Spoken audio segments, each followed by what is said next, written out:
Mire, el pueblo somos todos, el Estado somos todos, los panameños y panameñas. Entonces, el Estado se construye con la nación, con todos los que participamos de una manera activa. Por eso es tan importante llegar a consenso. Y debe ser dentro de una materia o dentro del currículo del Meduca. Enseñemos a la persona una cultura de paz. Tenemos que bajar un poco el tono en cuanto a los discursos de odio y de revanchismo y de partidismo. Tenemos que hablar en términos todos como panameños, somos una sola cultura, somos un solo país, existen muchas subculturas. La única forma de resolver este conflicto es escuchando las partes y ver y dónde podemos buscar coincidencia, y de seguro vamos a encontrar coincidencia. Acompaña, la redundancia, el doctor Miguel Ángel Cañizales, quien es el presidente de esta think tank panameña que en el lenguaje en verá significa saberes. Saberes porque lo que se busca propiciar es el conocimiento en un país que necesita muchísimo el consenso. Buenas tardes, gracias por estar aquí con nosotros, doctor Cañizales. Bienvenido nuevamente a Radio Ancon. Muchas gracias a ustedes por la oportunidad de esta entrevista trinca. Como usted muy bien indicó, trinca significa saberes en lengua en verá. Nosotros discutimos y hemos realizado artículos, obras, sacamos una revista donde hablaba de todos estos problemas que estamos viviendo en Panamá, donde mencionamos la importancia de prestar atención a la gobernanza, el tema de la seguridad social, el tema de la educación, y está escrito en una revista que lanzamos hace un par de meses, donde nosotros quisimos enviar una revista a la presidencia para que se leyera los artículos que escribieron 23 profesionales totalmente independientes, porque nosotros, cualquiera puede formar parte de cualquier partido político, de cualquier ideología, pero ahí llegamos a consenso para poder lograr los objetivos y aportamos al país a través de esa manera tan académica y tan científica, de aportarle al país soluciones y alternativas de mejora continua. Bueno, y como usted bien lo menciona, el país sabe lo que son los partidos políticos. Nosotros tenemos tradición y trayectoria en partidos políticos, incluso cuando no teníamos la democracia, como la tenemos desde el, la década perdón, de los 90, había antes partidos políticos, pero la figura de think tanks o tanques de pensamientos que en otros países es muy popular, quizás no es tan conocida en Panamá. Y usted mencionaba algo que me llama la atención y vale la pena mencionar, y es esa diversidad ideológica que tiene este tipo de estructura u organizaciones que más allá de buscar una idea común, como lo hacen los partidos políticos, lo hacen algunas agrupaciones sindicales, gremiales o magisteriales, acá no se busca que uno piense igual que el otro, aquí se busca propiciar ese cruce de ideas, entendiendo que Panamá es un país con unas características únicas al tener un crisol de razas, de religiones, de culturas. O sea, cuán importante es que se propicien los espacios para que podamos entender el uno y al otro y que no pensemos que, a ver, porque yo siempre hago una pregunta, cuando se refieren al pueblo, ¿quién es el pueblo? Perdón, es que Sí, se escuchó. o sea, cuando se escuchan las premisas de que esta es la voz del pueblo, la pregunta es ¿quién es el pueblo? O sea, en un país como el nuestro, en donde no todos pensamos igual, ¿quién realmente puede decir que representa al pueblo? Mire, el pueblo somos todos, el Estado somos todos, los panameños y panameñas. Entonces, el Estado se construye con la nación, con todos los que participamos de una manera activa. Por eso es tan importante llegar a consenso. Y debe ser dentro de una materia o dentro del currículo del Meduca. Enseñemos a la persona una cultura de paz. Tenemos que bajar un poco el tono en cuanto a los discursos de odio y de revanchismo y de partidismo. Tenemos que hablar en términos todos como panameños, somos una sola cultura, somos un solo país, existen muchas subculturas. La única forma de resolver este conflicto es escuchando las partes y ver y dónde podemos buscar coincidencia, y de seguro vamos a encontrar coincidencia. El tema es que no puede haber una negociación si no hay alternativa. Si cerramos las vías de comunicación, debe haber una pequeña ventana que pueda abrir para poder entonces sentar a las partes, porque cuando se hace una mediación debe existir acuerdo entre ambas partes, y si no hay acuerdo no podemos lograr ninguna mediación, ninguna alternativa de solución. Y cada día que pasa es más peligroso para el país, porque cada día se ingresan nuevos actores sociales. Esto empezó con unos, después con otros, y ya tenemos a varios organismos, hasta internacionales, metidos en este conflicto. Ahora, doctor Cañizales, la semana pasada que estuvimos por la conferencia de Pregúntale a Mulino, le hicimos la pregunta sobre la recuperación de los aprendizajes, porque una cosa son las horas de clases, que creo que eso se tiene entendido y no hace falta explicarlo. Otra cosa, y es algo de lo que usted ha hecho referencia en más de una ocasión, son los aprendizajes. Niños, estudiantes de primaria que deberían ya en cuarto o quinto grado estar leyendo y comprendiendo lo que leen, no alcanzan ese nivel porque han estado desde pandemia y antes ya estábamos con bastantes dificultades para que los aprendizajes estuvieran acorde con las necesidades de un mundo como este tan demandante, y ahora con un sinnúmero de horas de clase perdidas desde 2020, estamos viendo que esa brecha se hace más grande frente a estudiantes que están dentro del sistema particular. La pregunta entonces es, ¿qué debemos hacer para empezar a considerar como país la importancia que tiene los aprendizajes en un mundo como este? Porque 5 años es lo que le toma a un estudiante que empieza en séptimo y termina en sexto año o duodécimo.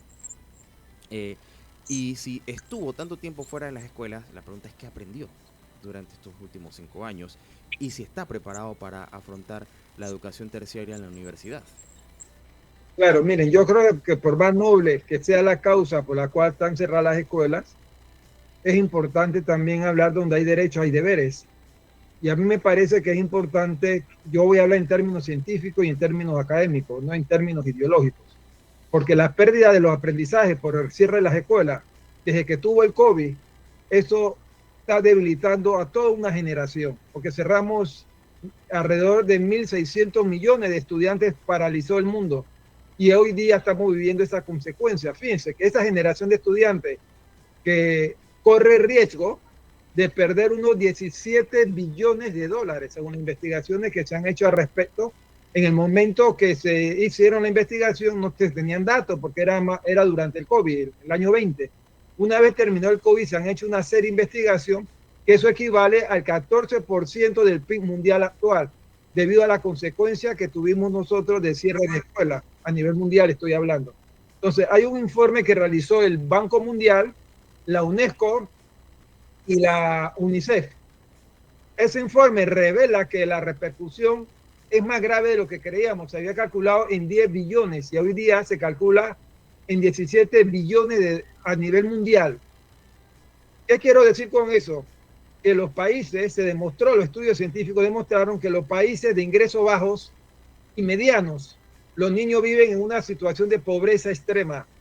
Además, hay desescolarización.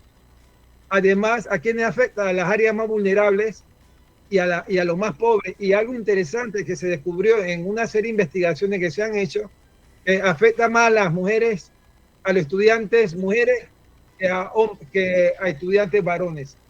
Eso es interesante porque parece ser que la escuela es un protector social del género también. Y eso juega un papel de primer orden. Por eso es que nosotros fuimos uno de los que más tiempo cerramos la escuela y fuimos uno de los que más demoramos en abrirla.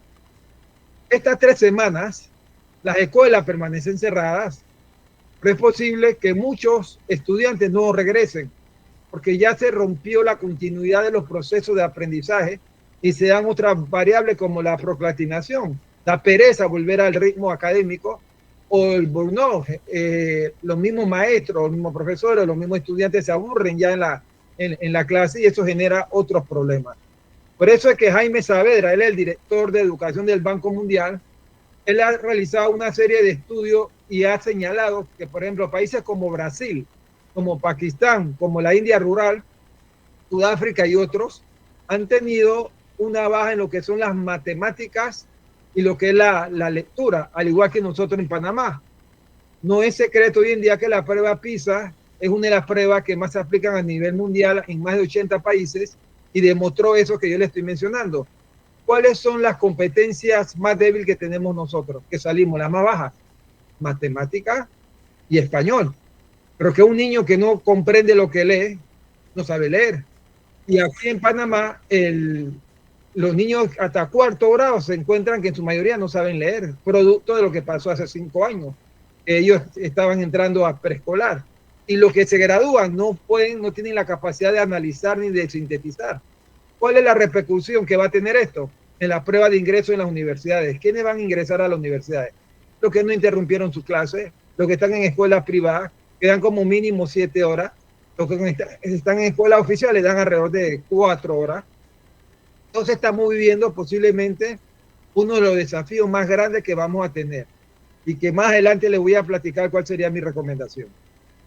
Bueno, y me gustaría inmediatamente escuchar más bien su recomendación, doctor Cañizales, porque eso que usted plantea es muy importante.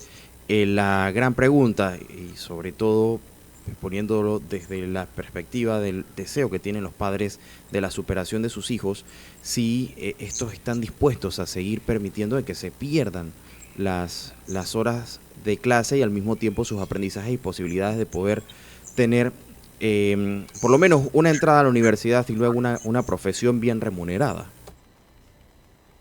Claro, miren, nosotros tenemos que desarrollar un protocolo para enseñarle a los estudiantes cuando se pierden clases, cómo se van a recuperar. No es lo mismo darle clase virtual o clase presencial. No es lo mismo dar una clase cuando uno tiene establecido un programa de cumplimiento académico, donde se establecen las actividades y los días. Nosotros vamos a tener que traer y crear un curso especial para educación en crisis, como la que estamos viviendo.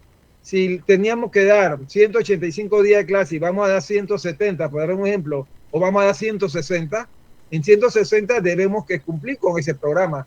Pero eso no significa que lo vamos a meter todo como una salchicha, como dicen en Panamá. Hay didáctica, tenemos que establecer un método didáctico de aprendizaje, tenemos que entrar a una educación número 5, en que vamos a tener que usar tecnología, vamos a tener que utilizar tutoriales, vamos a tener que basarnos en lo que es el aprendizaje autónomo, que es el aprendizaje que se recomienda para este tipo de actividades, porque ya no es el aprendizaje significativo ni el colaborativo, porque cada estudiante va a tener que hacer un trabajo desde su casa y en su casa, y sus padres y madres y padre de familia y la comunidad educativa va a tener que ayudar. Lo que no podemos hacer es lo que está sucediendo, no sabemos nada, ya sabemos que llevamos 3 semanas perdidas. ¿Quién está hablando de qué vamos a hacer para enseñarle a los estudiantes lo que no se enseñó en 3 semanas? Si cada día de clase equivale a pérdida de 3 días de aprendizaje. Se calcula desde la pandemia hasta la fecha, hemos perdido alrededor de 500 días de clases. Usted sabe de lo que estamos hablando, y repito, no es por más noble, la causa más noble, nosotros comprendemos perfectamente la presión que se está ejerciendo por parte de los gremios que están en la calle defendiendo el futuro. Pero en Panamá hemos hipotecado el futuro de la juventud, pero no perdamos la calidad de la educación del presente, porque es ahora cuando debemos entrar a discutir esos temas. Y ahora que no se están dando clases en muchas escuelas, el Meduca debe tener un equipo trabajando de cómo vamos a hacer que nunca se recuperan las clases. Clases perdidas, clases nunca dadas. Usted menciona unas 500 horas de clase, doctor Cañizales. ¿Eso cuánto No, representa? días, no horas, días Perdón, de clases. días. Eso Días. cuánto representa, porque el periodo del año lectivo en Panamá todavía no llega, a mi entender, a 200 días. Eso quiere decir que estamos hablando casi de 2 años y medio lectivos perdidos. Claro, mire, Panamá es de los pocos países del mundo que todavía no logramos tener 200 días de clase. Hay países cercanos y que tienen menos inversión que nosotros en educación y superan los 200 días de clases. Esa ha sido una lucha que hemos tenido por muchos años y que hemos hablado, que hemos escrito en los diferentes medios de comunicación social. Hemos enviado cartas a anteriores ministros y todavía no logramos tener los 200 días de clase. Y peor aún, seguimos perdiendo clases cada vez que hay una interrupción o cuando va un político al centro escolar o cuando las escuelas no están listas, como es el caso de muchas escuelas en Colón, que se están añadiendo al tema de discusión y al conflicto. Y hay maestros que no están nombrados tampoco en sus centros escolares. Entonces es muy complejo. Y la complejidad es técnica y operativa, porque no estamos hablando solamente de pérdida de clase, estamos hablando de otras cosas también. Todo el aspecto emocional de los niños y niñas. ¿Quién habla de eso? ¿Quién habla, por ejemplo, de la comida de esos 500.000 niños que le dan comida al Ministerio de Educación? Que muchos van por obtener una comida al día. ¿Quién habla de los libros que utilizan en las escuelas? Entonces, se está perdiendo muchas otras cosas que no estamos considerando. Pero lo más grave de eso es que estamos hipotecando la calidad de la educación del presente, no del presente. Por eso que los estudios que provienen de hogares de bajos ingresos dicen a quien más afectan son a los discapacitados, a la gente más vulnerable, a que no acceden a los aprendizajes, porque están en su casa, además que sus padres tienen que invertir quien les cuide a esos niños cuando estén trabajando también. Eso no significa que los educadores son los sirvientes de los padres de familia, pero sí juegan una función social muy importante. Porque yo creo que tampoco podemos descalificar a los educadores porque están en la calle peleando. Nosotros tenemos que elevar el nivel de discusión y llegar a acuerdos, porque esto se está convirtiendo en un problema cada día más complejo. Ya se dijo que creo que fue en Jaque, el aeropuerto no dejaron pasar un avión, y muchas otras cosas que están pasando. Entonces lo que se recomienda es resolver lo más pronto esta situación y bajar el discurso a un discurso amigable, no un discurso de odio, porque aquí somos hermanos todos los panameños. Y si Panamá ha demostrado a través de toda su historia, es poder lograr consenso. Y eso es lo que hay que abrir una ventana para poder sentar. Ya hay varias organizaciones que se han recomendado ser mediadores. La Universidad de Panamá, la iglesias evangélicas, etcétera, etcétera, la católica. Entonces hay que abrir esas puertas, que estamos todavía en el mejor momento. Fíjense, usted me iba a preguntar algo. Bueno, nos queda muy poco tiempo, pero eso de las recomendaciones, de lo que se puede hacer, quizás es uno de los principales temas que deberíamos tratar en nuestro país, porque, como usted dice, estamos hipotecando la calidad de la educación. A la larga eso nos va a pasar factura al país, no solamente Claro. a las personas que se están viendo afectadas, a esas personas que están en mayor vulnerabilidad, porque eso significa que hay menos gente aportando a las arcas del Estado y dependiendo más de programas sociales. Cuando se reduce la productividad, esto se traduce en más demandas sociales, sobre todo por equidad social, más cierres de calles, más huelgas, que son legítimas. Pero si transformamos, digamos, el escenario buscando primar que el desarrollo, sobre todo de nuestros estudiantes, sea el óptimo y que la calidad educativa llegue sin ningún tipo de restricciones, probablemente lo que estaríamos haciendo es salvar al país. Mire, ¿cuál es el valor más preciado que tiene una sociedad? Es su juventud. Nosotros tenemos un bono democrático que estamos perdiendo si no lo utilizamos en el buen sentido de la palabra. Mire, en los estudios que se han hecho a nivel internacional se ha demostrado que los más jóvenes tuvieron menos acceso al aprendizaje y están considerados entre los más vulnerables también. El impacto negativo del aprendizaje afecta más a los marginados, a la área de difícil acceso, que son los que siguen teniendo los problemas las escuelas multigrados, donde un maestro le da clase a varios grados. A esta altura en Panamá tenemos muchas escuelas multigrados y no hay que ir muy lejos, aquí cerca de Chorrera, en Arrayán, tenemos escuelas multigrados.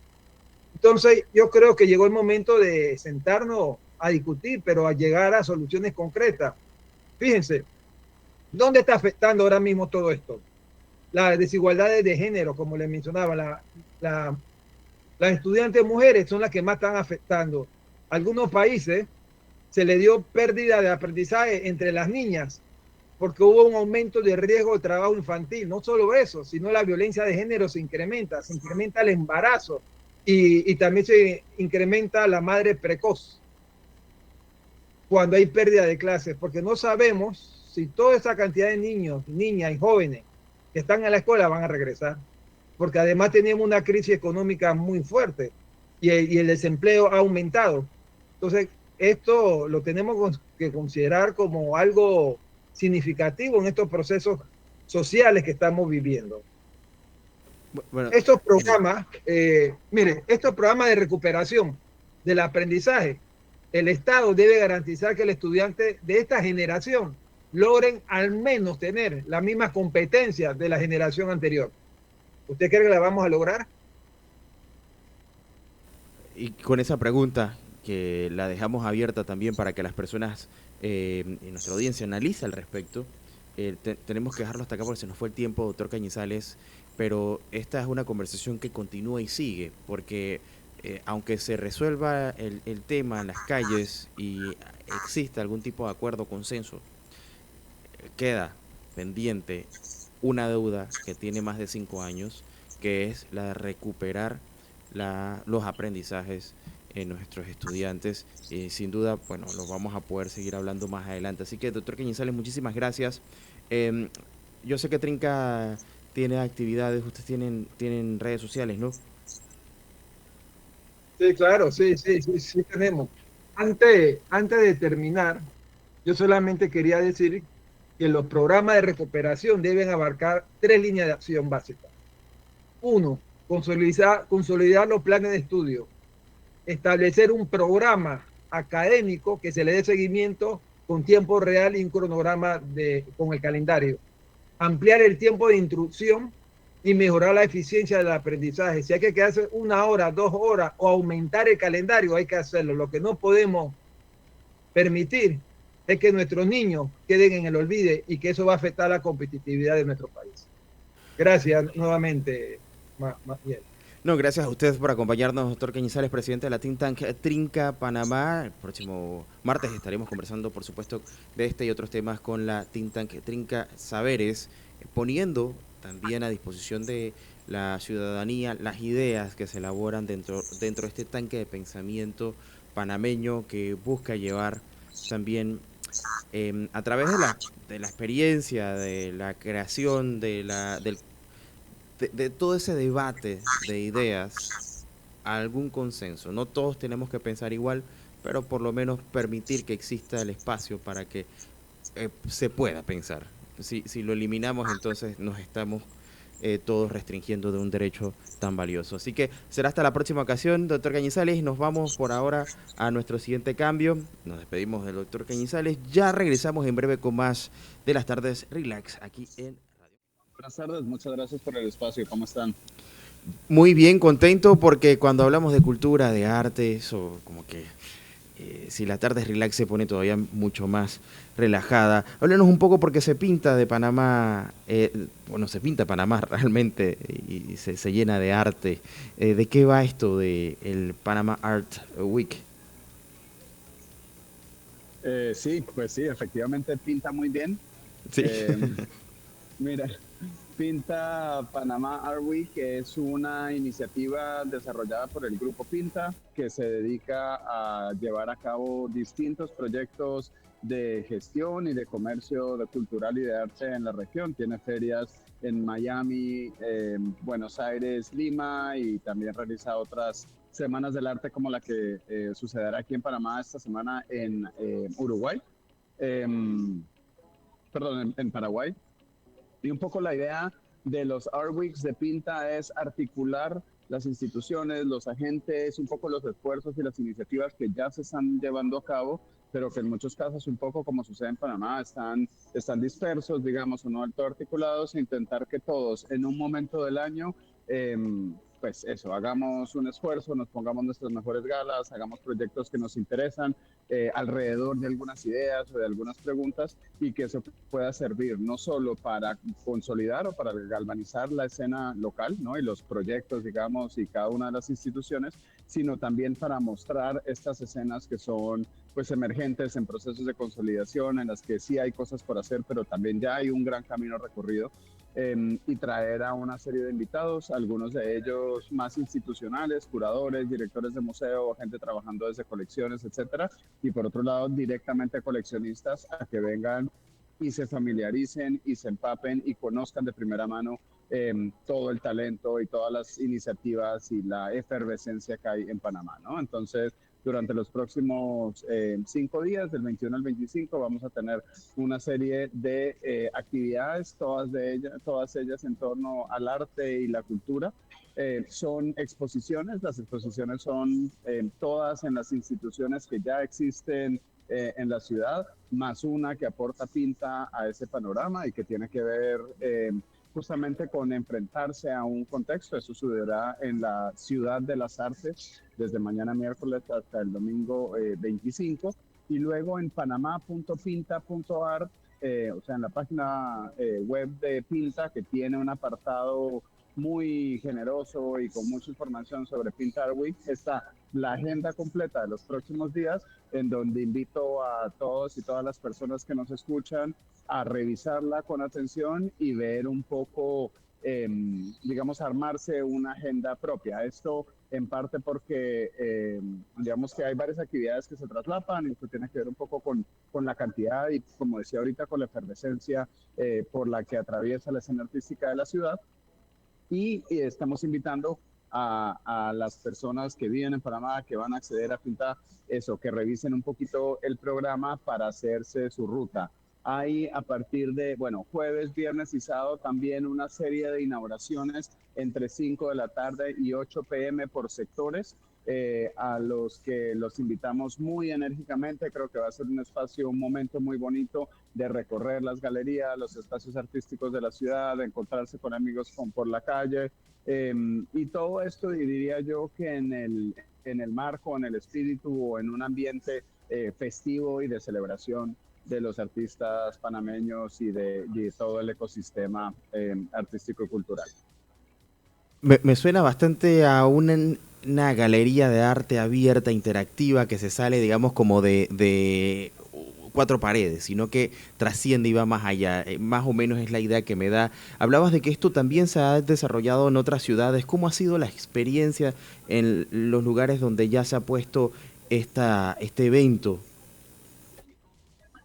Mira, la experiencia en Asunción específicamente ha sido muy, muy fructífera.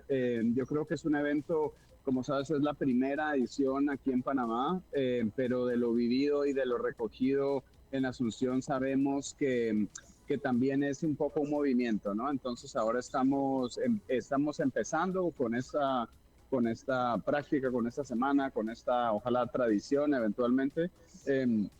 Y con los años, pues eso no hace sino crecer, enriquecerse, hacerse cada vez más riguroso, pero también plantear la posibilidad para ir abordando, tomándole el pulso a la escena por un lado, pero también ir abordando ideas, temas, preocupaciones, cuestiones que son propias del sector, y que hacerlos todos en conjunto precisamente pueda dar pie a unas reflexiones y a unas discusiones colectivas que puedan incidir en el fortalecimiento de la escena, en mejorar nuestros procesos, en tener, sí, como una red de aliados y de colaboradores que funciona de manera más fluida, etcétera. Entonces, tenemos, digamos que una gran experiencia a las espaldas y todo el entusiasmo y toda la expectativa de que en Panamá pueda suceder algo similar y ojalá eventualmente también en otros países de la región. Como te digo, la finalidad de Pinta Panamá, además de mostrarle esta escena, ¿no?, a visitantes y a actores internacionales, lo que más busca es refrescar, articular y, digamos, como galvanizar un poco estas experiencias, reconociendo la diversidad de instituciones, de galerías, de modos de trabajo, de todos los espacios y sí, instituciones que participan, y obviamente la diversidad de artistas, de técnicas, de intereses, de maneras de trabajar, etcétera. Entonces, lejos de querer imponer un solo sistema o una manera de trabajar o unas ideas, lo que queremos es, en esta primera edición, definitivamente que hacer un mapeo para entender un poquito en dónde estamos y a partir de eso también ponerle cabeza de manera colectiva para ver hacia dónde queremos ir en las próximas ediciones. Y me gusta muchísimo eso que presentas de dar a conocer también a la escena local, que hace unos años hablar de esto, de arte, de pinturas, era un aspecto muy complicado, no voy a decir exclusivo, porque más bien cada quien como podía trataba de poder desarrollar lo que le gustaba, y encontrar mercado en Panamá era muy complicado. Hoy hay galerías de arte, he tenido la oportunidad de visitar algunas en los últimos meses y he quedado sorprendido con la gran cantidad de galerías que hay y con el gran talento que existe en Panamá, y hay como una especie de apreciación. Incluso, es más, mañana que se va a estar inaugurando el Panama Art Week, se va a hacer en nuestra ciudad de las artes, que no tiene ni 2 años, está nuevecita. O sea, que pinta, como decías al principio, pinta bien todo esto, dando la oportunidad a las personas de que, bueno, ya tenemos las galerías, existe espacios como Ciudad de las Artes, hay un público. Lo que viene es esto, los festivales, dar a conocer y disfrutarlos. Ya para terminar, ¿qué le dirías sobre todo a la audiencia que escucha, que está por ahí y que a lo mejor no ha tenido todavía ese encuentro, o piensa que esto no es para mí, o no lo sabe, que tiene la oportunidad de participar en este tipo de eventos? Les diría que este es un evento absolutamente para todos, que no hay, digamos, ningún tipo de prerequisito, de conocimiento previo, de haber ido a un museo, de conocer el arte, de saber qué es el arte. Esto realmente está pensado como una celebración de la ciudad, y una que hemos pensado muy intencionalmente, que tenga un espíritu, sí, como inclusivo, democrático, ¿no? Que está a la que todos puedan ir. Por eso las actividades, la gran mayoría de las actividades no tienen costo, excepto algunas muy puntuales que son talleres y que pues tienen ahí una pequeña inversión para cubrir gastos, pero la entrada, digamos, a las galerías, a las exposiciones, incluso a los foros, que son estos espacios de pensamiento y de discusión en torno a temas que les son relevantes a la escena, van a ser gratuitos. Toda esta información está en la agenda de la página web, en panama.pinta.art. Ahí también están los mecanismos de inscripción para las actividades que requieren una inscripción previa, como en el caso de los foros, por un tema de capacidad. Pero del resto, no, invitarlas muy enérgicamente a que en los próximos días, de aquí hasta el domingo, de mañana hasta el domingo, salgan a dar una vuelta, vuelvan a las galerías, conozcan artistas nuevos, seguramente vuelvan a ver el trabajo de reconocidos maestros de la ciudad como Brooke Alfaro, por ejemplo, entre varios otros. Y que seguramente si hay, digamos que para los que ya conocen un poquito el medio artístico, me parece que esta va a ser una oportunidad de ponerse al día y de hacer una especie como de panorámica, y para los que no, la oportunidad de enfrentarse a la gran riqueza y la gran diversidad de las prácticas artísticas panameñas. Una oportunidad de disfrutar, de conocer, de convivir, de hacer networking y más en este festival de Panama Art Week. Gracias a Emiliano Valdés, quien lidera la curaduría de este interesante festival, de esta edición aquí en Panamá. Así que a disfrutar. Yo espero poder estar en esa inauguración también para poder conocer de primera mano todas esas obras, y me encanta que sea gratuito para que las personas que quieran ir y conocer puedan acceder sin tener que ir pensando que tienen que hacer algún prerequisito. Eso es maravilloso. Buena manera de acercar el arte a las personas. Así que hasta pronto, esperemos vernos mañana en esa inauguración y en alguna de las galerías dentro de esta edición. Hasta una próxima ocasión. Será un gusto. Nos vemos en Pinta Panamá Art Week. Bueno, nosotros seguimos aquí con más buena música. Esto es Relax, no te despegues.